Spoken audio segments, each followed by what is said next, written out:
네, 생생한 현장 이슈를 색다른 시각으로 집중 분석하는 생방송 정치본색입니다. 저는 오늘 우연히 진행을 맡은 김재석입니다. 오늘의 주제는 요새 뜨거운 감자. 이준석의 정치, 성공 또는 실패입니다. 집중 분석할 두 분 소개해드리겠습니다. 우선 여기 신인규 변호사님. 네, 안녕하세요. 신인규입니다. 네, 여기는 곽승용 국민의힘 부대변인. 네, 안녕하세요. 곽승용입니다. 일단 그 법률적으로 좀 어떤지 분석을 좀 해주세요. 1차 때는 국민의힘의 지도부를 비롯한 거의 중진 모든 의원들이 법률 검토를 끝냈기 때문에 이번 가처분 신청은 인용할 가능성이 없다 이렇게 호언장담을 하셨는데 가처분이 인용됐잖아요. 근데 이번에는 오히려 다들 가처분이 인용될 수도 있겠다라고 굉장히 보수적인 태도를 보이셨다가 막상 결과를 까보니까 가처분이 기각돼 버렸어요. 각하돼 버렸고. 이거 좀 우리가 어떻게 봐야 되는 겁니까?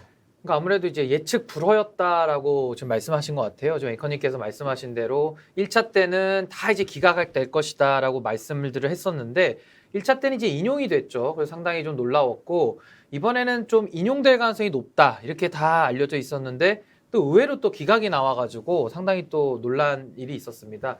뭐 일단은 법률적으로 본다면은 1차 때는 사실 그 헌법에서 규정하고 있는 정당 민주주의 이제 그 정당 민주주의에 반하기 때문에 이제 위헌이다. 이래서 비대위가 무효다 이렇게 얘기를 했었는데요. 이번에 들어간 이제 가처분 결정에서는 당원 당규를 바꿔서 했기 때문에 이 부분에 대해서는 정당이 좀 자율권을 좀 더 보장하겠다 이러면서 사법부가 오히려 이제 개입을 좀 자제한 것이죠. 그래가지고 여러 가지 논란이 있었습니다만은 이번 가처분을 이제 마지막으로 해서 사실상 이제 이 논란에는 이제 좀 종지부가 찍혀졌다. 그래서 정진석 비대위가 유효하게 이제 출범을 하게 된 것으로 이해하시면 될 것 같습니다. 근데 제가 이제 추가로 질문을 드리게 되면 당원 당규를 개정한 것도 사실은 조금 문제가 있다라는 여지가 많았잖아요. 그럼에도 불구하고 쿨하게 기각 각하시켜버린 이유는 뭐가 있을까? 제가 판결문을 봤는데 저번에 1차 가처분이 인용됐을 때랑 이번이 기각됐을 때랑 내용은 거의 비슷한데 결론만 다른 것 같더라고요. 이거 어떻게 이해해야 될지 사실 제가 잘 모르겠어요. 뭐 사실은 1차 결정문 같은 경우는 이렇게 읽는 사람들이 읽으면서 막 감동을 느낄 정도로 상당히 논리 정합적이고 체계적으로 작성이 돼 있었어요. 근데 이번에 2차 나온, 그러니까 3, 4, 5차죠. 이번에 나온 결정문의 경우에는 조금은 이제 감동은 떨어진다. 뭐 그렇게 평가할 수 있습니다. 왜냐하면 결론을 좀 기각으로 이미 정해놓고 조금 요것은 앞에 부분을 맞춰놓은 느낌이거든요. 그래서 사실 같은 재판부기 때문에 이게 비판을 받는 것인데 왜 그러면 앞에 판단에서는 헌법까지 도입을 해서 위헌 무효를 얘기했다가 왜 또 이제 와서는 갑자기 또 그 앞에 있던 정당 민주주의의 문제가 해결된 것이 아니라 오히려 당원 당규를 사후적으로 바꿈으로써 더 정당 민주주의를 훼손한 격인데 이번에는 그런 논리적 설시 없이 그냥 정당의 자율권이니까 된다. 그럼 이제 또 비판이 나오죠. 그럼 왜 앞에 거에서는 그럼 정당의 자율권으로 왜 인정을 안 했냐. 이제 이런 식의 비판이 있기 때문에 재판부가 좀 곤혹스러울 수는 있는데 저의 개인적인 생각으로는 그래도 재판부의 결정은 사법부, 독립된 사법부의 결정이기 때문에 저는 존중하는 것이 마땅하다. 저는 이렇게 봅니다. 그럼 제가 그럼 곽 대변인한테도 여쭤보면 그러면 지금 신인규 변호사가 이야기한 대로 네. 신인규 변호사의 이야기는 약간의 정치적 고려가 있는 것 같다라는 뉘앙스로 저는 들리거든요. 그렇게 이해해도 되나요? 뭐 그렇게 하면 재판부에게 좀 결례가 될 수 있고 아무래도 근데 좀 곤혹스럽지 않겠습니까? 왜냐하면 정진석 비대위원장이 막 겁박도 하고 이랬기 때문에 인간이라면은 누구나 다 그런 압박을 느끼겠죠. 또 느끼라고 압박을 하신 거니까 그런 차원에서는 사법부가 좀 견디기 힘들었을 것이다. 전 이렇게 보고 있습니다. 그러면 그 정치적 고려가 있었던 판결이라고 보시나요? 곽 대변인은? 뭐 1차 판결도 마찬가지고 2차 판결도 마찬가지고 정치적 판단은 분명히 했을 거라고 생각을 하는데 한 가지 이제 좀 이해가 안 되는 부분은 이렇게 되면은 양쪽에서 다 욕을 먹어야 되는 상황이거든요. 아주 처음부터 아예 한쪽 편을 염두에 두고 행동을 했으면은 한쪽에서만 욕을 먹겠지만 이렇게 되면은 1차 판결 내용 가지고는 이쪽에서 욕하고 또 2차 판결 내용 가지고는 저쪽에서 욕하고 이렇게 되기 때문에 좀 어려워졌다. 굉장히 뭐 그 결과에 대해 뭐 책임을 지고 그럴 건 아니지만은 어려워졌다라고 저는 봅니다. 그렇구나. 아니 근데 실제로 이게 재판가 아까 전에 신인규 변호사님이 말씀해주신 대로 내용이 비슷한데 두 번째 가처분에 대해서 약간의 정치적 고려까지는 아니어도 그래도 상황을 좀 아무래도 신중하게 보고 판결문을 쓴 것 같다 이제 말씀을 하셨는데 그렇게 되면 문제 아닌가요? 갑자기 뭔가 모종의 뭐 변화가 있었다고 해야 돼. 물론 저 사법부의 판단에 뭐 불신을 하는 것은 아니지만은 어떤 맥락상의 차이가 있었을지 제가 잘 모르겠어서. 이게 아무래도 그 집권 초기 아닙니까? 집권 예. 초기에 정부 여당, 특히 여당의 지도 체제를 결정하는 이제 그 키를 쥔 거기 때문에 사실 이 결정이 미치는 한국 정치에 영향이 상당히 크죠. 그래서 이제 재판부 입장에서는 숙고를 할 수밖에 없었을 것 같고 뭐 여러 가지 정치적 고민이야 당연히 있죠. 이것은 정치적 사법 사건이기 때문에 마치 그 탄핵 심판 같은 거랑 비슷한 겁니다. 탄핵 같은 경우도 이제 헌법재판소에서 하기는 하지만은 다 정치적인 고려를 하는 사법 행위거든요. 그래서 요 사안에 한해서는 물론 가처분이지만은 민사법원에서 했는데 결국에는 정치적인 고려를 안 할 수는 없었을 것이다라고 보고요. 저는 이번에 좀 다행스럽게 생각하는 것은 처음에 1차 결정 때 우리 당의 그 많은 의원님들이 그 재판부에 대해서 뭐라고 했습니까? 그 좌파 판사다, 뭐 우리법 연구회 출신이다, 뭐 고향이 전라도다, 뭐 이런 얘기하면서 상당히 그 인신모욕적인 얘기를 많이 했거든요. 그리고 또 다른 것에서는 뭐 전주의 의원 같은 경우는 본인이 서울대 나왔는데 이제 재판장님도 서울대 나와가지고 우리 쪽에 좀 유리하게 해줄 수 있다. 이래가지고 막 공문까지 보내가지고 촌극을 빚었는데 이번에는 결정이 딱 나오고 나니까는 국민의힘에서 다 만세 부르고 재판장 만세 하고 있어요. 그래서 저는 참 뭐 다 좋은데요. 그냥 똑같은 판사님이고 똑같은 재판부인데 본인에게 유리한 결정이 나왔을 때는 그 재판장이 정의로운 사람 되고 또 본인들이 원하지 않은 결정 나왔을 때는 불과 한 달 전이거든요. 그때는 뭐 판사에 대해서 모욕적인 언사를 하고 사법부를 겁박하는 저는 이런 행태만큼은 좀 뿌리 뽑아야 되지 않느냐. 전 그런 생각을 좀 가져봤습니다. 그러니까 이게 우리가 판결문의 내용들을 얘기하겠으니까 조금 한 발자국 더 들어가면 불소급 얘기가 계속 있었잖아요. 이것은 법률 불소급이 되는 사항이기 때문에 이거는 가처분이 인용될 거다. 이거는 뭐 권익을 침해하는 거기 때문에 안 될 거다. 이런 얘기 있었는데 그 내용은 별로 이번에 판결문에 구체적으로 안 드러난 것 같더라고요. 저는 솔직히 아쉬운 부분이 바로 지금 앵커께서 짚어주신 그 불소급 부분인데요. 사실 이것은 헌법 규정에 명백하게 나와 있습니다. 우리 헌법 13조 2항을 보시면은 재산권과 참정권에 대해서는 사후적으로 소급적으로 제한하지 아니한다라고 명문이 돼 있어요. 근데 참정권이라고 하면은 선거권하고 피선거권이거든요. 근데 피선거권은 말 그대로 공무단임권이라고 해서 이런 당 대표, 이런 공조직의 대표를 맡는 것도 우리가 선출하지 않습니까? 그럼 이준석 대표 입장에서는 선출을 받은 거예요. 그걸 피선거권이라고 합니다. 근데 그 피선거권이 지금 사실상 강제 박탈당하는 상황이기 때문에 여기에 대해서는 소급 입법 문제가 당연히 초래가 되죠. 근데 재판부 입장에서는 이걸 어떻게 봤냐면은 이 소급 입법에 두 가지가 있습니다. 하나는 진정 소급 입법이라고 하고 하나는 부진정 소급 입법이라고 하는데 용어가 좀 어렵지만 쉽게 설명하면 진정 소급 입법이라는 것은 행위가 딱 끝났는데 종료됐는데 사후적으로 입법을 해서 적용을 시키면 진정 소급 입법이라서 이거는 허용이 안 되는 게 원칙이거든요. 근데 부진정 소급 입법은 행위가 종료되지 않고 쭉 이어지고 있기 때문에 중간에 변화를 가져오는 거기 때문에 허용이 되는 것이 또 원칙이다. 지금 이렇게 보고 있는데 여기서 지금 거리라는 개념을 지금 재판부는 부진정이다. 그러니까 행위가 진행되고 있다. 이렇게 표현을 했습니다. 근데 저는 아무리 생각해도 사퇴라는 것이 사퇴를 하면 거리가 되지 않습니까? 사퇴라는 행위를 보면은 행위는 끝난 것이라서 진정소급 입법이 저는 맞는 것 같은데 재판부에서는 사퇴는 사퇴고 거리했으니까 거리된 상태가 지속된다 이래서 부진정으로 봤거든요. 이거는 조금 논리적으로 저는 맞지 않는다. 전 이렇게 그럼 이제 보여집니다. 그 법률 불소급의 원칙에 당원 당규가 포함되느냐의 논의도 사실 있잖아요. 그거는 좀 어떻게 보세요? 뭐 당연히 법규기 때문에 그 뭐 적용 범위의 문제인데요. 저는 헌법이라는 것은 우리나라의 최고 규범, 근본 규범 아니겠습니까? 그래서 이 안에는 무슨 어떤 딱 법률만 적용되는 것이 아니고요. 이것도 사실 자치 규범도 규범서를 우리가 취하고 있거든요. 그러니까 쉽게 말하면 조기 축구회에 있는 정관도 법규로 이렇게 보는 겁니다. 본인들이 합의를 했기 때문에. 근데 이것은 정당의 당원이고 해서 오히려 법규성이 더 강하다고 보여지는데요. 재판부에서는 뭐 법규가 아니다 이런 논리는 아니었고 제가 방금 설명드린 대로 부진정이다. 그래서 거리 상태가 쭉 유지되고 있다. 이렇게 본 판단에 좀 차이가 있었던 것 같습니다. 그러면 이제 우리가 법률적인 이슈들을 이번에 간단하지만 복잡하게 검토를 한번 해봤던 것 같고 곽승용 부대변님 같은 경우에는 나국대 2기로서 이제 등장을 하셨고 실제로 이제 2030 세대의 민심들을 잘 읽고 있다. 특히 이제 국민의힘 내부에 있는 유권자들의 민심을 잘 이해하고 있다라는 평가들이 많으시니까 이번에 어떤 가처분 인용의 후폭풍 그것이 이제 국민의힘 내부에 미칠 영향 같은 것들은 좀 어떻게 보세요? 일단 지금도 이미 저희 대선 때 저희를 지지했던 2030 청년의 지지층이 많이 이탈했고 한 상태거든요. 이미 이탈한 상태인데 그래도 저희 당에 대한 그 지지는 계속 하고 있는 경우도 있어요. 그거는 이제 이준석 대표가 돌아올 수도 있다는 그 가능성을 보고 계속 지지하고 있는 사람들이 있었는데 이렇게 되면 이제 이준석 대표가 적어도 1년 6개월, 그러니까 내후년에나 돌아올 수 있는 상황이 됐기 때문에 이제는 많은 부분에서 희망들을 좀 버리지 않겠느냐라는 생각을 하고 있고, 어제도 학교를 갔다 왔어요. 학교에서 후배들 만나고 후배들이 같이 뉴스 보면서 그 얘기를 계속 했는데 저희 학교도 뭐 전국에서 가장 진보적인 학교라고 소문나 있는 학교긴 하지만 저희 학교 내에도 정말 그 이준석 대표를 지지하는 그런 학생들이 굉장히 많더라고요. 어제 가서 보니까. 그래서 하여튼 저희 당에 있어서는 당의 뭐 확장성 같은 면을 봤을 때 당에 있어서는 별로 좋지 않은 이슈다, 이게 그렇게 생각하고 있습니다. 그러면은 이준석 대표를 지지하는 국민의힘 2030 유권자가 탈당할 가능성도 좀 있을까요?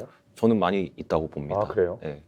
예를 들면은 지금 신인규 대변인 하고 계시는 국바세에 가입을 했다거나 네. 또는 아니면 이준석 대표를 아주 적극적으로 지지해가지고 매일 이준석 대표 그 페이스북을 보고 있다거나 그렇지 않은 경우, 그러니까 조금 관심이 좀 덜한 경우들은 탈당할 수 있다고 봅니다. 근데 좀 관심이 많은 분들은 끝끝내 남아서 기다려야 된다, 지켜야 된다, 뭐 이런 생각을 할 수도 있겠지만 저관심층들은 탈당할 가능성이 높다.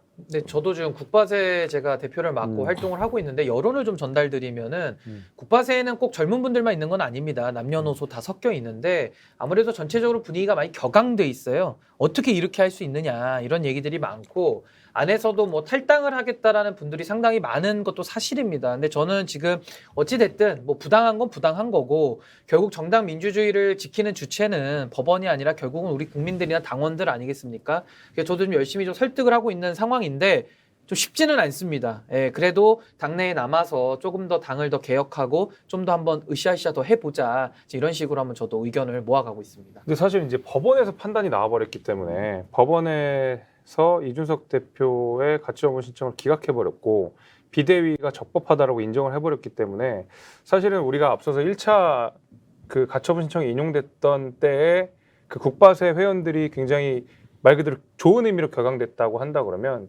같은 논리로서 사실 이번에 법원의 판단을 존중한다고 하면 그렇게 격앙될 이유가 또 없는 거 아니에요? 또 혹시 반대로? 그러니까 이제 법원의 판단을 존중한다는 건 이제 현재 제가 내는 입장인 것이고 네. 예, 개개인의 회원들은 다르다. 판단은 다를 수 있죠. 그리고 아. 저는 그래도 우리가 상대적으로 조금 더 낫다고 볼 수밖에 없는 것이 법원의 판결을 놓고 저희는 지금 마음에 맞지 않는 결정 나온 거 아닙니까? 그래도 뭐 격앙은 돼 있지만 그렇게 외부적으로 목소리가 사법부를 부정하거나 또 사법을 방해하는 움직임은 없지 않습니까? 전 이게 상식이라고 봐요. 근데 과거에 책임 있는 헌법기관 내지는 그런 국회의원 뭐 내지는 부의장 하시는 분들은 삼권 분립을 그냥 뭐랄까요, 부정하는 듯한 그런 발언과 태도를 많이 보였거든요. 그런 것들이 오히려 국민들에게 보여지는 이미지적으로는 상당히 부적절하고 볼썽사납다. 저는 그렇게 보고요. 저는 이번 이 가처분을 통해 가지고 사실은 국민의힘이 결국은 나름의 목적은 달성한 거 아니겠습니까? 뭐 좋은 뜻은 아니지만 결국 이준석 대표를 정치적으로 사망을 시키고자 했던 것이 결국 이루어진 것인데 저는 이것 자체가 세대 연합으로 집권한 국민의힘 입장에서는 세대 연합에 대한 저는 포기 선언이다. 전 이렇게 봅니다. 그래서 앞으로 이 후폭풍은 상당히 거셀 것이고 상당히 극복하기는 어려울 것이다. 저는 그렇게 진단하고 있습니다. 어떻게 그러면 지지율이 지금 반등은 했어요. 한 5%포인트 정도는 반등한 것 같은데 20대, 30대의 지지율은 여전히 난망한 상황이거든요. 네. 어떻게 뭐 지지율 회복이 될까요? 저는 될 수가 있을까요? 쉽지 않다고 보고요. 왜냐하면 일단 지금 저희 당 지지율 말고 이제 정권에 대한 지지율을 봤을 때 이제 대통령실에서 터져 나오는 사고들로 인해서 그동안 계속 지지율이 떨어졌던 거고 지금 오늘 같은 경우도 여성가족부 폐지를 어제 확정을 했잖아요. 네. 확정을 했는데 오늘 대통령실 입장에 보니까 여성가족부 폐지는 하는데 기능은 더 강화하겠다. 뭐 이런 입장이 나왔거든요. 그러면은 지금 여성가족부 폐지에 환호했던 2030 층에서는 그러려면 폐지를 뭐 하려고 하느냐 이런 여론이 만들어질 수밖에 없게 되는 거거든요. 그래서 앞으로도 계속 이런 식의 움직임들이 계속 있을 거라고 봐요. 대표적으로 지금 게임 등급위원회 같은 경우도 기존에 저희가 대선 때는 이제 게임이나 창작물에 대해서 표현의 자유라든가 이런 것들을 최대한 보장해주겠다, 국가에서 막지 않겠다, 정부에서 가이드라인을 제시하지 않겠다라는 식의 어떤 뉘앙스를 줘서 저희가 지지율을 많이 끌어왔었는데 지금 게임 등급위원회도 뭐 다른 나라에서는 뭐 13세 이용가인데 우리나라에서는 뭐 성인만 플레이할 수 있고 이런 그 기준들을 계속 만들면서 이상한 논리를 많이 얘기하고 있거든요. 저희가 하여튼 대선 때 젊은 층들의 때 보여줬던 그 가치들이 계속 훼손되고 후퇴하고 있는 것이기 때문에 한마디로 공약을 안 지킨다. 우리의 약속을 안 지킨다라고 생각을 할 확률이 높고 앞으로도 계속 그런 이슈들은 더 많이 나올 거라고 생각합니다. 그러면 이제 반대로 대통령실과 정부 여당이 네. 그간에 했었던 공약들을 충실히 이해한다 그러면 네. 이준석 대표가 돌아오지 않는다고 하더라도 네. 지지율은 회복될 수 있는 거 아니에요? 그렇죠. 하면은 어느 정도는 돌아올 수 있겠죠. 완전히는 아니더라도. 근데 그거 안 될 것 같다. 네, 제가 볼 때는 어려울 것 같습니다. 그렇군요. 그럴 수 있죠. 사실 이제 그 이준석 대표가 진짜 앞으로 다 궁금해하시는 점들은 그럼 이준석 대표는 말 그대로 이제 백수가 됐어요. 드디어 백수가 된 건데 이준석 대표가 과연 국민의힘에서 어떤 역할을 할까 이런 것들이 아마 대부분 지금 우리 스픽스를 보고 계시는 시청자분들이 궁금해하시는 거 부분일 텐데 윤석 대표는 앞으로 어떤 행보를 할지 좀 예측이 되는 게 있으신가요? 저는 우선은 이준석 대표 개인으로는 지금 상당히 송사를 한 두세 달 해왔고 또 그 이전에는 사실 대선과 지선을 치르면서 상당히 고생을 했습니다. 그렇기 때문에 좀 추스린 몸과 마음을 좀 이렇게 보듬어야 될 것 같고요. 본인 스스로가.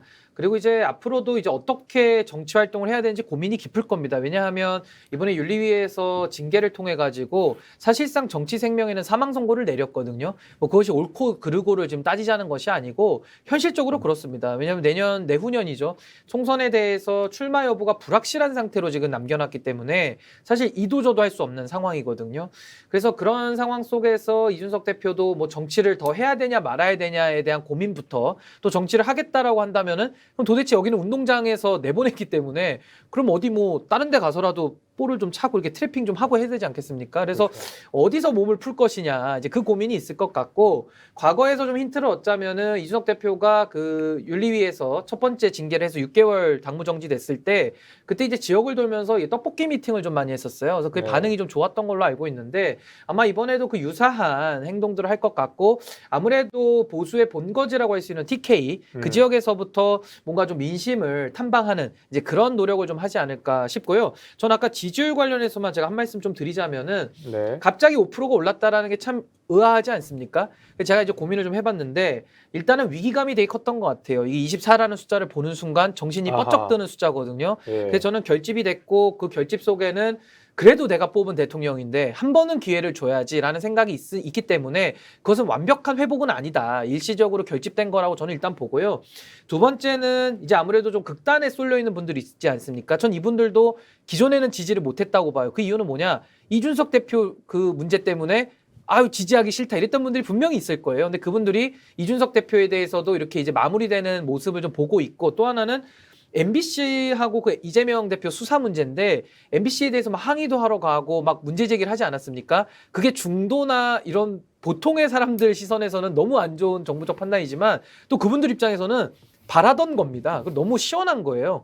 그래서 잘하고 있다. 이제 이런 평가가 저는 반영이 돼 있어서 이게 뭐 전체적으로 좋은지는 모르겠습니다만은 그래서 저는 한 5% 정도 좀 오른 결과가 나왔다 이렇게 보고 싶습니다. 그러니까 정리를 하자면 이준석이 꼴보기 싫어서 내가 대통령도 안 볼란다 했던 분들이 이제 이준석도 거의 쫓아내지는 것 같고 수습 국면이다. 뭐 이런 거죠. 좌파로 장악된 MBC도 쫓아가서 항의도 하는 것 같고 그래서 그 한 30% 정도 되는 강한 콘크리트 지지층이 다시 한번 윤석열 대통령을 돌아보게 됐다. 뭐 이런 말씀으로. 그 윤 대통령님 텔레그램 문자에도 그게 나오지 않습니까? 우리 당이 잘하고 있다. 그 방향에 동의하시는 분들이 꽤 있어요. 그분들은 논리 필연적으로 이준석 대표는 내부 총질자로 인식을 하겠죠. 그래서 아하. 그런 부분들은 이런 지금 현재 상황에 대해서 잘하고 있다. 그리고 대통령이 어떤 사과 국면에 몰렸을 때 사과를 하는 것이 아니라 오히려 안 하고 오히려 더 강하게 나가는 모습을 통해서 카타르시스를 느꼈을 수 있다. 저는 그렇게 진단합니다. 그러면 제가 곽 대변인한테 요거 한번 여쭤볼게요. 이제 국민의힘 상당수가 그리고 상당 기간 동안에 이준석만 날리면 당이 안정된다. 이런 말씀 많이 하셨었거든요. 네. 이준석이 이제 실제로 날아갔어요. 그리고 그게 반영되진 않았겠지만 어쨌든 여론조사상 조금 더 올라간 모습을 보였어요. 그럼 이제 당내 분란이 없을 거거든요. 당분간은 이준석 대표가 아무리 바깥에서 원격 사격을 한다 하더라도 당내 말 그대로 내부 총질은 아니니까 외부 총질이 되는 거니까요. 그러면은 중도층 가운데서도 이준석 대표에 대한 비토 여론이 강한 사람들이 많은데 오히려 당이 좀 안정되고 그래도 아까 말씀하신 대로 대통령실에서 약간의 공약들을 좀 챙긴다 그러면 의외로 지지율이 오를 수도 있다. 뭐 이런 생각도 좀 드는데 어떻게 생각하세요? 일단은 공약들을 얼마나 충실히 잘 지켜나갈지를 잘 모르겠어요. 사실 여성가족부 폐지 같은 이슈도 아하. 보면은 제가 볼 때는 그래요. 그러니까 대선 때도 그런 것들을 옆에서 젊은 실무진들이 굉장히 많이 건의를 했었는데 여러 뭐 젊은 층의 이슈들 가지고 근데 그것들을 정확하게 다 이해를 해서 공약을 냈다기보다는 그냥 이거를 해야 선거를 이긴다고 하니까 일단 내본 것 같은 아, 느낌이 억지로 끌려왔다. 네. 아, 그러니까 이제 그 공약에 대한 정확한 이해가 없기 때문에 이 공약을 실행하는 데 있어서도 어떻게 해야 될지를 모르니까 지금처럼 이제 기능을 강화하겠다 이런 식으로 나오는 것 같은데 그래서 그게 굉장히 어려울 것 같고 아. 또 당은 안정될 수는 있겠죠. 이제 분란은 사라졌으니까 분란은 사라져서 안정될 수는 있겠지만은 중도 확장성은 사실상 포기를 하고 가는 거기 때문에 아하. 당에 대한 지지율이 다시 막 갑자기 급등한다거나 뭐 그럴 가능성은 거의 없다라고 저는 보고 있거든요. 그리고 이런 상태로 한 2년 가서 총선을 하게 되면 그럼 지금의 저희 당이 가지고 있는 의석수에서 크게 벗어나지 않겠다. 또 민주당이 압승하는 결과가 나올 수 있겠다라는 생각을 합니다. 아, 뭐 걱정이 되네요. 그 말씀하신 내용이 저 같은 경우에도 수도권에서 정치를 하고 있기 때문에 그 아주 도도한 민심의 흐름들이 이 몸으로 체험이 좀 되는데 그 얘기가 나왔으니까 우리가 앞으로 그러면 당 일단 이준석은 나갔어요. 네. 이준석은 바깥으로 나갔어. 그 다음에 비대위는 어쨌든 정상적으로 떠가지고 앞으로도 갈 거예요. 자, 그럼 이제 비대위는 비대위고 앞으로 차기 전당대회 얘기를 우리가 안 할 수가 없을 것 같은데 요새 유승민 전 의원이 아주 상한가를 치고 있습니다. TK나 이런 데서도 굉장히 높은 지지를 보여주고 있어요. 제가 봐도 좀 의외인데 이거는 우리가 좀 어떻게 봐야 돼요? 이제 아무래도 당이 매우 어려워지다 보니까 이제 구원투수가 필요하겠죠. 근데 지금 당내 경선 후보들을 몇 면을 보시면은 그렇게 국민들에게 큰 신뢰를 얻는 후보가 별로 없습니다. 그러니까 예를 들면 유승민, 이준석 후보를 뺀다면은 나머지 후보가 이제 뭐 나경원, 안철수, 뭐 조경태, 뭐 김기현 이런 분들이거든요. 아하. 근데 이런 분들에 대해서는 뭐 인지도의 문제도 있겠습니다만은 나경원, 안철수 두 분에 대해서는 사실 이렇게 당 대표 선거에 나와서 많은 다수의 선택을 받기에는 매우 부족한 면들이 하나씩 다 있습니다. 특히 나경원 의원 같은 경우는 당내 지지는 강하지만은 그런 중도나 여론 지지층, 일반 민심에서는 상당히 낮은 추세를 보이고 있고 또 안철수 후보 같은 경우에서는 중도에서는 지지가 좀 있다라고 주장은 하나 그것도 검증을 해봐야 되는 것이고 당의 세력이 많이 없거든요. 예. 그래서 아무래도 당내에 그렇죠. 뭐 장제원 의원이나 이런 쪽에 세력을 갈구할 텐데 또 그분들에 대해서는 경쟁자가 많아요. 뭐 김기현이라든지 조경태라든지 다른 분들이 있기 때문에 그래서 그것도 쉽지 않아 보인다. 그렇다고 한다면은 국민들께서 보시기에 그 이준석 대표도 아니고 그럼 대안이 누구냐? 마치 민주당에서 대안부재론 때문에 이재명 대표가 떴듯이 지금 국민의힘에서도 대안부재인 겁니다. 그러다 보니까 그 유승민밖에 없는가? 이러면서 지금 많은 분들이 유승민 의원한테 지금 관심이 쏠리고 있다고 저는 보고요. 그 유승민 전 대표의 그런 행보들이 최근에는 좀 많이 달라졌다라는 평가도 있습니다. 그래서 어떤 사안마다 좀 메시지를 선명하게 내고 있어요. 그래서 조금 메시지의 양만 더 줄이는 능력까지 가미된다 그러면은 저는 조금 젊은 층까지도 반응할 수 있는 가능성은 좀 있다. 저는 그렇게 평가합니다. 아니 근데 이제 문제는 그런 거 아니겠어요? 만약에 이제 유승민 전 의원이 전당대회 출마를 한다. 결국에는 당원들의 표를 얼만큼 받느냐가 핵심일 거란 말이에요. 사실은 이준석 대표가 당대표가 됐었던 때에도 당원 투표에서는 나경원 대표가 이겼어요. 그 정도의 센 바람이 불었는데도 불구하고 나경원 대표가 당원 투표에서 이겼다. 그다음에 일반 여론조사에서 이준석 대표가 압도적으로 이기는 바람에 겨우 이긴 거거든요. 네. 근데 이준석 대표와 나경원 전 대표와 유승민 전 의원 간의 경쟁 구도가 붙었을 때 과연 그 당원의 높은 벽을 넘을 수 있을 것인가, TK 민심을 확보할 수 있을 것인가, 결국 거기를 확보하지 않으면 당대표로 가는 길은 그냥 요원한 일이 되는 거니까요. 이거 어떻게 극복이 될까요? 제가 볼 때는 일단은 후보가 난립하게 되면은 그러면 그쪽으로 이제 당원들의 표가 다 찢어지게 되니까 그러면은 1차 때는 어떻게 가능성이 있다고 보지만 1차 끝나서 이제 컷오프 되고 나서 이제 상대가 정확하게 1대1 구도가 되게 되면 그 문제가 발생할 수는 있겠죠. 그렇죠. 근데 제가 볼 때는 TK에서도 그다지 나쁘지 않다고 보는 게 일단 이준석 대표는 본인이 서울 사람이었고 TK 출신이 아니었잖아요. 반대로 유승민 대표는 TK 출신이고 TK에서 원래 국회의원을 했던 분이기 때문에 보수 지지층 내에서도 조금 지지세를 확보하는 게 좀 더 수월하지 않겠나라는 생각이 듭니다. 근데 오히려 지금까지 보면 유승민 전 대표는 늘 TK에서 미움을 받았거든요. 이제 와서 그게 극복이 될까요? 그거는 약간 마음의 응어리 같은 거 같던데.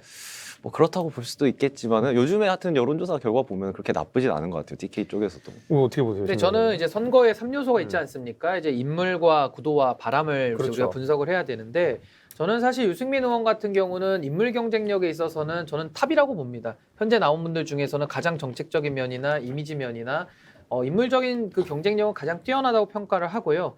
다만 이제 구도 면에서는 우리 곽 대변인님 말씀하신 대로 1대1 구도냐 아니면 1대다라는 다자 구도냐가 유승민 의원한테 상당히 중요합니다. 왜냐하면 당원표가 70%고 여론조사가 이제 30%거든요. 그렇다고 한다면 이 70%의 포션이 굉장히 큰 겁니다. 가중치가 있기 때문에. 그렇다면은 소위 말해서 개혁 진영에서 유승민 후보가 나간다고 한다면은 아무래도 이준석 전 대표는 이제 지원을 하겠죠. 아마 지원을 할 것이고 이제 상대 쪽에 있는 소위 말하는 구주류들은 아무래도 좀 다자로 붙을 가능성이 좀 높다고 봅니다. 그 이유는 이분들이 단일화를 해야 되는데 단일화도 정치력이거든요. 근데 그 정도의 정치력이 제가 볼 때는 아하. 없어요. 제가 볼 때는 좀 네. 죄송하지만 없어요. 그래서 이분들이 서로 본인이 적임자다. 당신이 물러나라. 이러면서 다 같이 완주할 가능성이 높거든요. 네. 이 부분이 유승민 의원한테는 상당한 호재가 될 것이다. 저는 그렇게 보고요. 마지막으로 이 바람인데 모든 선거가 바람을 못 이긴다 그러거든요. 바람 불면은 다 끝나는 겁니다. 이준석 대표도 사실 바람 때문에 된 것이지 뭐 구도도 약간의 득은 있었겠습니다만은 바람 때문에 되는 거거든요. 그래서 이 바람의 문제인데 저는 사실 윤석열 대통령의 지지율 이것이 지금 하락세를 보이면서 지금 보합세거든요. 그래서 이것이 뭐 반등이 되거나 이러지 않는 이상은 이준석 바람이 전 한번 더 불 가능성이 있다고 봅니다. 뭔가 보수가 바뀌어야 된다. 지금 이대로는 안 된다는 위기감이 이준석 대표를 당대표로 만들었던 그 바람이 다시 한번 불면서 그것이 유승민 배를 앞으로 나가게 하는 순풍이 될 것이다. 저는 그렇게 지금 예측을 하고 있습니다. 근데 요새 당내에서 이런 이야기들이 솔솔 나오고 있습니다. 그러니까 지금 당원 70%, 여론조사 30% 해가지고 7대3 구도로 전당대회를 치르게 되는데 당원 100%로 한다. 이런 얘기들이 요새 혹시 들어보셨어요? 네, 들어보셨죠? 네. 들어보셨죠? 저도 네. 그 얘기를 들은 바 있거든요. 요새 당원 당규를 개정해가지고 전당대회 때 당원 100%로 선거를 치른다라는 얘기가 나오고 있는데 그렇게 해서 만약에 당원 당규 개정돼 버리면 거기는 바람이 불지 않는 무풍지대가 돼버리는 거 아니에요? 그죠? 그리고 쉽지 않을 것 같은데. 그건 좀 어떻게 보세요? 그렇게 되면 진짜 어렵죠. 바람이 아예 안 불게 될 수밖에 없고. 근데 그거가 이제 저희 전당대회 흥행하는 데 있어서 무슨 도움이 될까? 저는 그런 생각이 들어요. 네. 여론조사가 들어가야지 국민들이 관심을 갖고 저희 당이 원이 아닌 사람들도 이거에 관심을 갖고 뭐 이렇게 될 텐데 여론조사를 아예 안 해버리겠다? 그러면 저희끼리 그냥 깜깜이 선거하는 거라서 누가 아하. 관심을 가져줄까라는 생각이 들고 바람도 방금 이제 신규 대변인께서 바람 얘기하셨지만은 제가 볼 때 요즘에 바람을 만드는 주축 세력은 2030이 만들어요. 아하. 왜냐하면 대선 때도 보면은 지지율이 한 자릿수밖에 안 됐던 홍준표 후보가 갑자기 이제 대선 후보로 가야 된다라는 그 여론은 2030들이 인터넷에서 만들기 시작해서 그런 것들이 이제 유튜브나 여러 가지 매체로 퍼날라지면서 이게 바람이 그렇지. 분 거거든요. 예. 그래서 유승민 대표도 만약에 바람을 안고 같이 가고 싶다고 한다면은 조금 청년들하고 좀 더 그 끈끈하게 소통이 되는 그런 이미지가 좀 있어야지 이제 청년들이 해주지 않을까라는 생각을 합니다. 아니 근데 나경원 대표도 그렇고 김기현 대표도 그렇고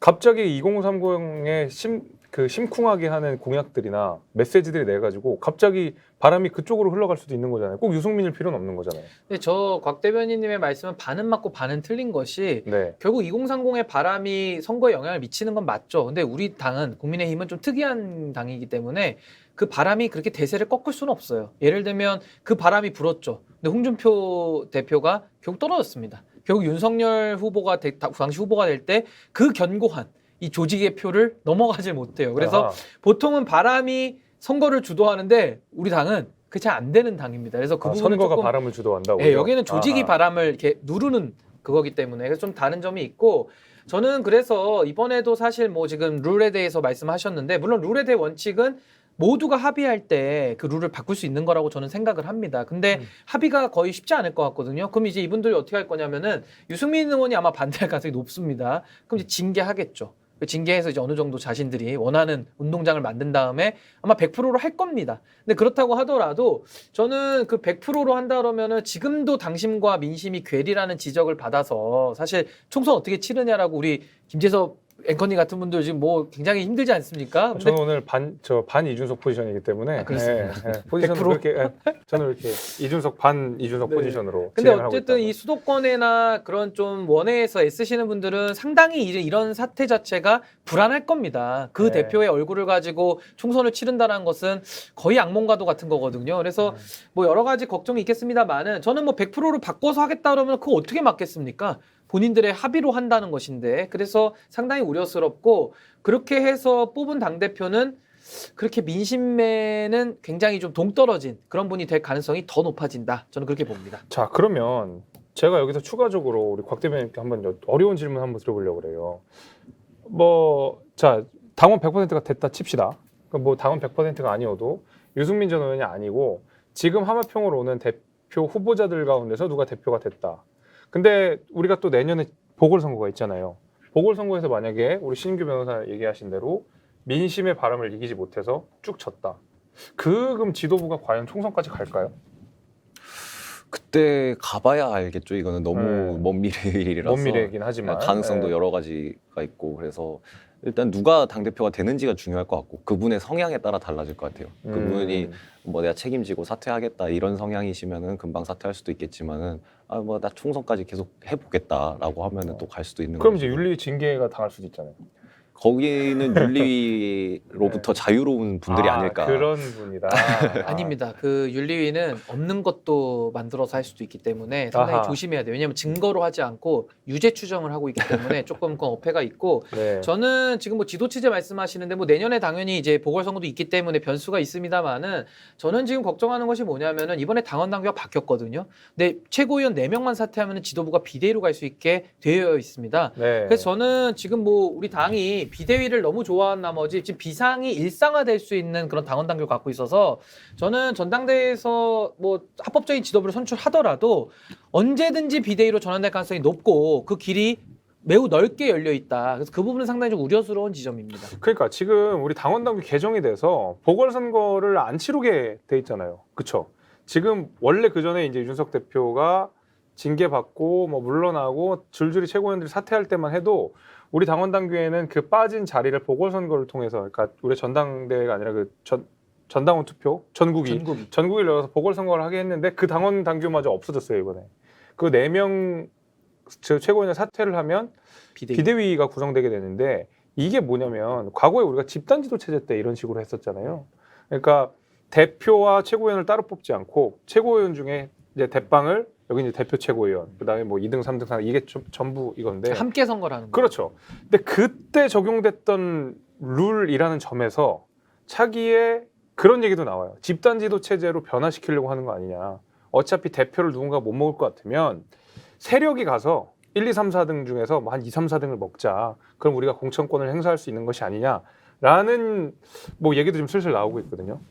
그래서 아무래도 지도 체제가 불안정해지는 것은 다 모두가 동의하실 것 같아요. 이번에 이준석 대표는 사실 상당히 권한이 강한 지도부였음에도 그랬죠. 불구하고 이런 식으로 윤리위를 통해 가지고 사실상의 대표 체제를 무너뜨리는 이런 것까지 경험을 굉장히 했기 때문에 저는 이번 일이 뭐 지금 조기 전대 주장하시는 분들에게는 호재일지 모르겠습니다만은 이것이 저는 상당한 부담으로 저는 남고 당에는 안 좋은 선례로 이미 남았다고 봅니다. 그래서 앞으로도 저는 비대위로 자주 넘어갈 가능성이 높다고 보고요. 아하. 비상 호소인들이 많지 않습니까? 그 비상 호소인들이 네. 항상 비상을 호소하면서 최고위원 4명만 설득해 하면은 그렇지. 그냥 지도부가 바로 비대위로 하루아침에 넘어갑니다. 그래서 전당대회가 그렇게 큰 의미가 있는가? 그래서 저는 이번에 포인트도 어떤 분이 대표가 되느냐보다도 저는 그 대표가 누가 되든지 간에 과연 몇 달을 버틸 수 있겠느냐. 저는 거기에도 관심이 많이 갑니다. 또 윤리가 또 치트키 역할을 할 수가 있겠네요. 근데 거기서. 왜냐하면 이제 윤리위원장이 지금 중요한데 당장 이항희 위원장이 1년 연장되지 않았습니까? 그렇죠. 이항희 위원장님 앞으로 일복 터졌습니다. 이제는 뭐 윤리위 제소 무지하게 할 겁니다.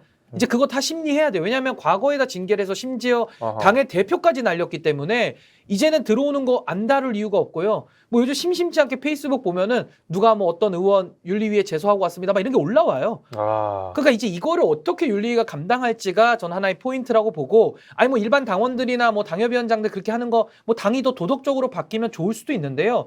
앞으로는 당 대표권에 대해서, 그러니까 민주적으로 선출된 합법적인 권력에 대해서까지도 이런 식의 합법적 쿠데타가 일상화될 수 있다. 비상의 일상화가 이루어질 수 있기 때문에 저는 이 부분에 대해서는 이번에 당원 당규를 개정하신 분들은 역사 앞에, 국민의힘 앞에 책임을 져야 된다. 저는 그렇게 생각합니다. 예, 이제 조만간에 윤리위로 가실 것 같은 강력한 예감이 좀 들고 뭐 약간 국민의힘 신문고처럼 돼버렸네요.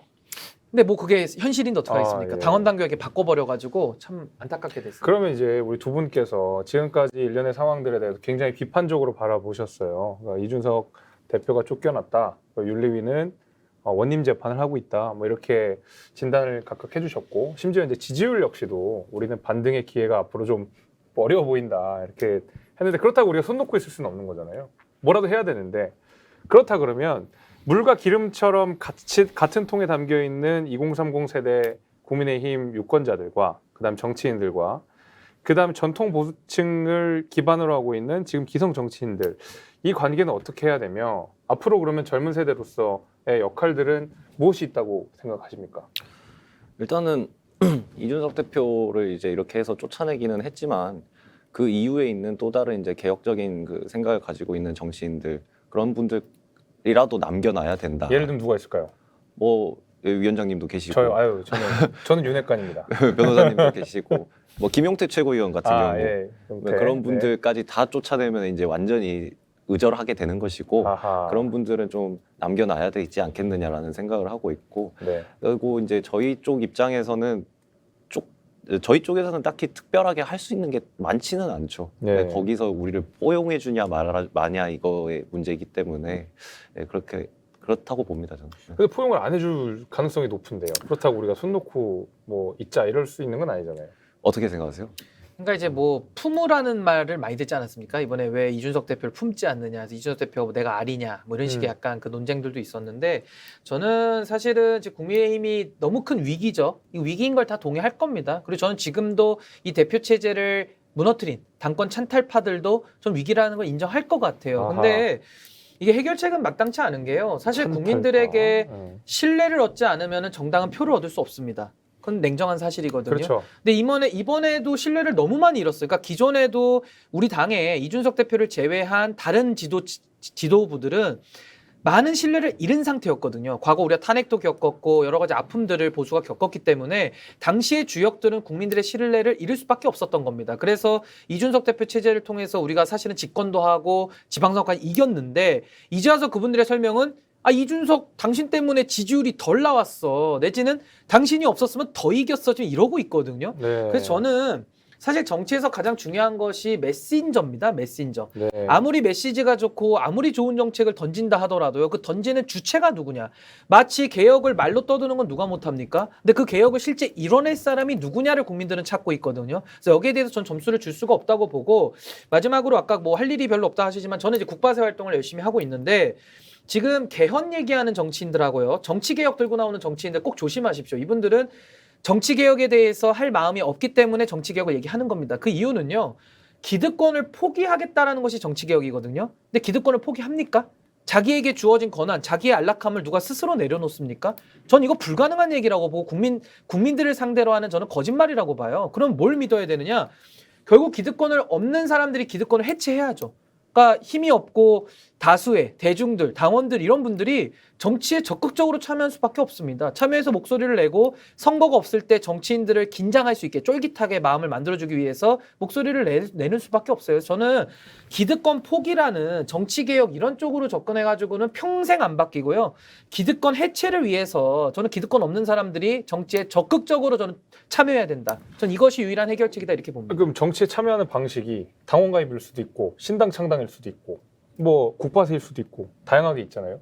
뭐가 제일 좋을까요? 일단은 당원 가입을 많이 하는 게 제일 좋죠. 국민의힘 당원 가입이요? 네, 그게 가장 힘이 있는 것이기 때문에 표로서 뭔가를 행동을 할 수 있는 가장 좋은 자리이기 때문에 당원 가입을 하는 게 제일 좋고, 근데 이제 당원 가입을 얼마나 더 많은 분들이 해주실지, 그리고 가입 또 가입이지만 이미 지금 대선 지선을 통해서 저희 당에 들어왔던 분들이 얼마나 이탈할지 이 부분도 굉장히 우려스러운 부분이거든요. 그래서 이제 저희 쪽에서는 나가지 마시고 끝까지 남아서 우리 당을 개혁해보자라고 이제 설득하는 과정이. 근데 이준석 대표가 쫓겨난 상황에서 네. 바깥에서 아무것도 할 수 없고 그냥 이렇게 스리슬쩍 없어지면 그 남아 있는 분들 아까 전에 많이 탈당하실 거라고 그랬잖아요. 탈당하실 것 같다고. 이 남아 있는 게 의미가 있을까요? 그게?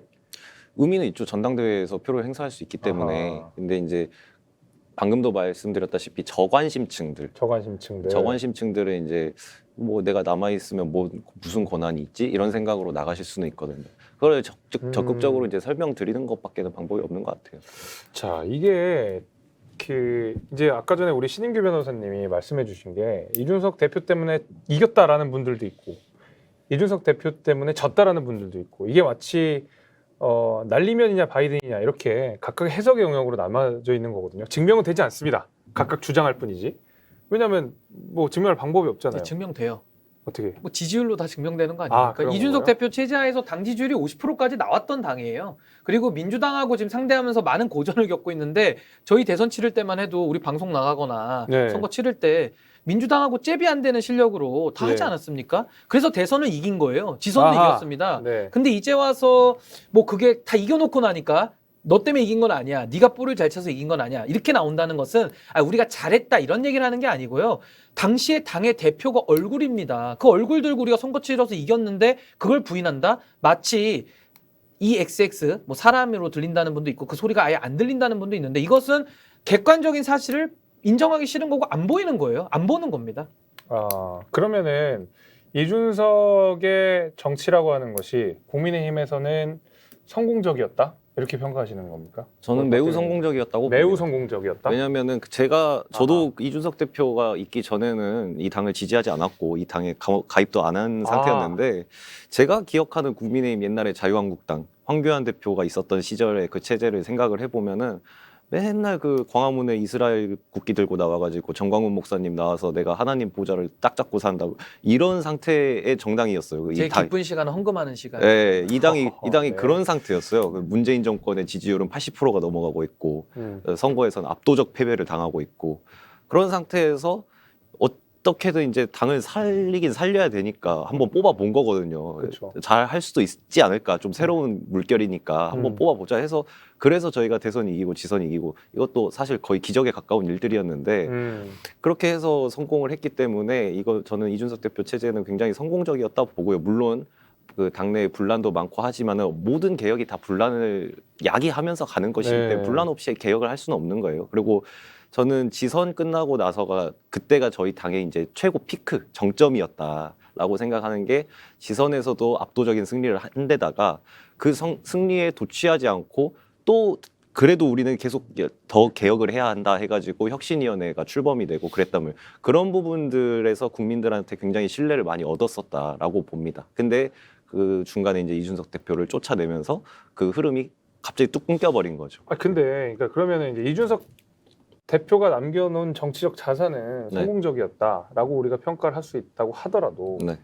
결국에 정치라는 것이 자기의 편을 만들고 자기의 지지자를 만들고 그렇게 해야 되는 건데 네. 결국 쫓겨난 거잖아요. 네. 그러면은 이준석 대표가 남긴 정치적 자산에 대해서는 우리가 긍정적 평가를 할 수가 있겠지만 이준석 개인의 정치 역량이라는 면에 봐서 부정적인 평가를 할 수도 있는 거 아닐까요? 네, 현재로서는 그렇게 볼 수도 있지만 저는 이제 시간이 지나면 시간은 어차피 이준석 대표의 편이라고 봅니다. 보수 유권자 구성도 이제 연령대가 달라질 것이기 때문에 그렇게 되면 그때 되면은 이제는 당내에서 지금은 이제 6070이나 이제 전통적 보수층들이 더 이렇게 많은 수를 가지고 있지만은 네. 나중 되면은 이게 역전될 거라고 저는 보고 있습니다.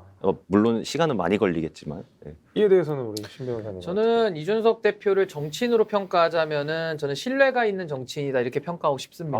예. 다만 이제 비호감도가 많이 높아졌어요. 그것도 부인할 수 없는 사실입니다. 근데 이것은 저도 과거 기시감을 좀 보자면은 과거 노무현 대통령이 재직 시절에 발이 돌뿌리에 걸려도 노무현 탓을 했거든요. 그렇죠. 모두 공공의 적이었고 심지어 노무현 대통령은 저는 지도자라고 인정하는데 그분은 자기 지지층에게 욕을 먹으면서도 그 정책을 했습니다. 그렇죠. 문재인 대통령은 전 지도자로 인정 안 합니다. 그 이유는 문재인 대통령 같은 경우는 지지자들을 방어하기 위해서 정책을 안 쓴 것들도 많아요. 그렇지. 뭐 예를 들면 윤석열 추미애 갈등도 2년 동안 정리 안 했습니다. 그래서 지지율은 방어했을지 모르겠지만은 결국 지도자로 전 국민의 사랑을 받긴 힘든 겁니다. 근데 노무현 대통령 같은 경우는 저는 좀 다르다 이렇게 보고, 당시 노무현 대통령도 재직 시절에는 비호감도가 너무 높았지만 이분도 신뢰 있는 정치인이었거든요. 이분이 퇴임하고 나서 어떻게 됐습니까? 많은 분들이 그리워했고 그 봉하마을에 많은 분들이 찾아가서 대통령님과 사진 찍는 걸 이렇게 좋아했어요. 그 돌아가신 이후에도 지금은 심지어 친노 세력들이 다 부활을 했고 그분들이 정권까지 만들었습니다. 그래서 저는 이준석 대표에 대해서도 이런 노무현 대통령 같은 그런 사랑받는 지도자로 변화할 가능성이 충분히 있다고 보고요. 이제 뉴스에서 사라지잖아요. 또 은근히 보고 싶은 느낌이 들 겁니다. 국민들이 은근히 생각이 날 겁니다. 약간 뭐 자극적인 그 불닭볶음면 같은 느낌인가. 그- 안 먹으면 좀 생각나고 먹으면 맵고 막 그런 이준석 느낌. 대표가요 상당히 좀 유머나 위트가 좀 있어요. 그래서 그런 약간 해학적인 글쓰기를 참 잘하는데 아마 그런 글들이 좀 그리울 날이 올 거고, 또 그런 날에 이준석 대표가 또 달라진 모습으로 또 나타나면은 저는 얼마든지 인기라는 게 거품 같은 거기 때문에 늘어났다 줄어들다 하거든요. 저는 그래서 큰 걱정은 안 하고, 이준석 대표도 자기 걱정하지 말라고 늘 얘기하고 다니기 때문에 큰 걱정 안 하고 우리 국민의힘을 걱정해 주시는 게 훨씬 낫다. 저는 그렇게 봅니다. 그럼 지금 현재 이준석 대표의 정책 행보는 이보 전진을 위한 일보 후퇴 정도로 이해를 해도 괜찮겠네요. 뭐 자발적 후퇴는 아니지만 강제 후퇴를 당했죠. 강제 후퇴. 네. 추진력을 얻기 위해서. 오히려 더 도와주는 꼴 아니냐 이준석 대표를. 전 그렇게 생각합니다. 그럴까요? 그러면 이준석 대표가 한동안은 메시지를 내지 않을까요? 한동안은 조금 최소한 일주일 정도는 메시지를 일주일 너무 짧은 거 아닌가? 너무 일주일 길게 정도- 보시는 거 아닙니까? 대개는 그거- 한 1년 이러지 않나요? 그보다 더 빨리 낼 것이다. 네, 좀 빨리 낼 것 같은데. 저는 일주일 정도 봅니다. 일주일 정도 일주일. 보고. 근데 하여튼 방금 신인규 대변인께서 이제 그 대표의 메시지의 특징에 대해서 이제 얘기를 해주셨는데, 저는 대표가 이제 당 대표에 있었을 때 가장 큰 장점이랄까 특징이라는 거는 이 당이 굉장히 일 처리가 빨랐다. 그 당시 때는 이게 투입이 되면은 바로바로 산출이 나오고 뭔가 버벅거리는 느낌이 없었다. 그래서 예를 들면은 저희 대선 때 나왔던 59초 쇼츠를 통해서 나왔던 그 많은 공약들 있잖아요. 예. 그런 거라든가 뭐 광주 복합 쇼핑몰 공약이라든가 이런 것들을 만약에 제가 민주당 가서 했으면은 거기서는 안 나왔을 것 같아요. 거기는 막혀 있는 곳이기 때문에. 근데 저희 당 같은 경우에는 그때 이준석 대표가 있었을 때 저희가 내면은 검토해서 빠르게 피드백하고 수정할 거 있으면 수정해서 빠르게 나갔거든요. 그런 효율성이 굉장히 뛰어났었다. 이 대표가 있었을 때. 그게 우리 당의 최고 장점이었다. 저는 그렇게 근데 생각합니다. 이준석 대표가 저도 일을 같이 해봤지만 이분이야말로 진짜 자유입니다. 지금 뭐 윤석열 대통령 자유 얘기하면서 막 표현의 자유 억압하고 뭐 이러니까 사람들 비판 많이 받잖아요. 근데 이준석 대표는 진짜 자유 얘기 많이 하는데 정말 자유롭게 합니다. 그래서 저도 열정열차 그 기획을 제가 했는데 하라고만 하고 그 다음부터는 아무 말이 없어요. 그 제가 그냥 자유롭게 다 해서 이름도 제가 짓고 뭐 다 했거든요. 약간 귀찮은 거 아닐까요? 그러니까 그 귀찮아서 그런지는 모르겠습니다만은 상당히 자율권을 많이 주는 네. 그런 위임령 지도자였기 때문에 아마 그런 얘기를 좀 하시는 것 같고, 네. 그런 것들이 조금은 민주당을 상대할 때 조금 더 기민하게 좀 빠르게 대응할 수 있었던 원동력 아니냐, 저는 그렇게 봅니다. 뭐 이제 과거에 이 우리가 대선 캠프 때에서도 다 일을 하셨기 때문에 양쪽으로 제가 그냥 제 경험을 말씀드리면, 그러니까 이준석 대표가 되기 이전부터 저는 말하자면은 이제 인간 대 인간으로서 알았죠. 준석이 형으로 먼저 알았던 사람인데, 그 대표가 되고 나서 제가 생각한 느낌은 본인이 그동안 하고 싶었던 거 다 하는 느낌이었었어요. 그러니까 다 한다는 게 막 권력을 막 휘두르고 누굴 내보내고 쫓고 이런 개념이 전혀 아니었고, 이분이 이제 10년 동안 사실상 백수로 사셨잖아요. 저랑 비슷한 포지션으로 한 10년 정도 사셨는데, 그때 당연히 그 바른정당의 유승민 대선 캠프에도 들어가셨었고, 그 이후에도 이제 여러 선거들을 겹치면서 본인이 하고 싶었던 캠페인이 진짜 많았거든요. 그러니까 우리 곽승용 대변인 얘기한 대로 이렇게 뜻있고 젊고 아이디어가 좋은 사람이었었는데, 이준석 대표도 중간에 알 수 없는 벽으로 계속 막혔다 그러더라고요. 그래서 이런 아이디어를 너무 좋은 걸 가져왔는데 이런 이유로 안 돼. 그리고 킬돼요. 그리고 나서 다른 걸 또 좋은 아이디어를 가져가면 이런 이유로 안 돼. 킬. 대표적으로 그 우리가 오세훈 시장이 당선됐었던 때 그 우리가 유세차 했었잖아요. 그거 옛날부터 하고 싶었다 하더라고요. 그러니까 이런 것들이 그때 이제 오세훈 캠프로 들어가가지고 이준석 대표가 마음대로 그냥 했었던 거거든요. 그때 실무자가 많지가 않았기 때문에 오세훈 시장 캠프에. 마찬가지로 본인이 대표가 되면서 국민의힘에서 곽승용 대변인 같은 분들이 내는 아이디어에 본인이 겪었던 서름들을 잘 알고 있기 때문에 다 즉각 반영을 해준 게 아닌가라고 생각이 됩니다. 그건 뭐 제 경험이니까 우리 시청자분들께 개인적인 경험을 좀 말씀드린 거고 이제 마지막으로 이제 방송이 끝날 때가 벌써 됐어요. 벌써 끝났어요. 벌써 끝났어요? 뭐 저 하다 보니 그렇게 됐습니다. 시간이 이제 네. 날아가는 것 같습니다. 그래서 마지막으로 우리 앞으로 우리가 좀 어떻게 나아가야 되는지 그 이준석 대표의 앞으로 행보는 어떻게 될지 짧게 한 30초씩 말씀해 주시면 좋을 것 같습니다. 예, 저는 우선 이번 일련의 사태에 대해서 국민 여러분들께 참 죄송한 마음입니다. 집권 여당으로서 책임을 다할 수 없는 그런 상황에 놓여 있었는데 저는 이번 사태에 대해서 정당 민주주의라고 하는 헌법 가치를 훼손한 세력들에 대해서는 국민 여러분들께서 이 부분은 저는 명명백백하게 기억해 주셔야 된다. 저는 그렇게 보고요. 이준석 대표도 사실 많은 부족함을 또 보인 것도 사실입니다. 근데 그런 부분에 대해서는 우리가 보수 진영에서 상당히 중요한 자산이고 또 지도자로서 앞으로도 많은 가능성들이 있기 때문에 좀 애정어린 마음으로 더 지켜봐 주셨으면 좋겠고 또 저 같은 사람들도 제 자리에서 또 여러 가지 보수 정치가 좀 더 잘 되는 일을 위해서 열심히 헌신할 테니까요. 좀 많은 관심과 응원을 좀 부탁드리고 싶습니다. 네, 우리 곽 대변님.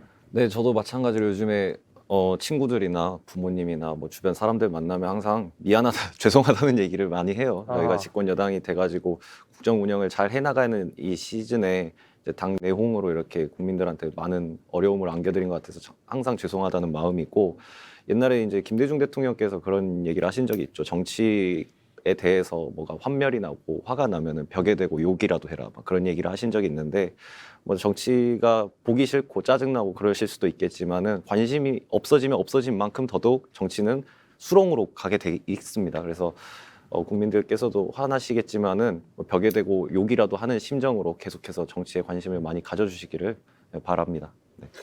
네, 오늘 제가 이제 정치본색 처음으로 진행을 좀 해봤습니다. 뭐 어색하게 진행을 좀 했지만 어쨌든 이 두 분께서 잘 이해하고 있는 이준석 대표에 대한 정책 행보, 저 역시도 뭐 이준석 대표를 지켜봤던 그 입장에서 뭐 제가 궁금한 내용들도 양쪽으로 많이 여쭤봤어요. 아무튼 우리 역사에서 참 전무후무한 인간이라고 생각이 됩니다. 이준석 대표라는 사람이 끝나고 나서도 이렇게 큰 여진을 남기는 정치인이 좀 있었는가라는 생각도 좀 들면서 아무튼 한동안 이준석 정치에 대한 성공과 실패에 대해서 앞으로 정치권에서도 많은 논의가 있을 것 같은데 추후에 한 번 더 논의를 해보도록 하고 오늘은 여기서 마치도록 하겠습니다. 뭐 지금까지 시청해주신 스픽스 시청자 여러분 감사합니다.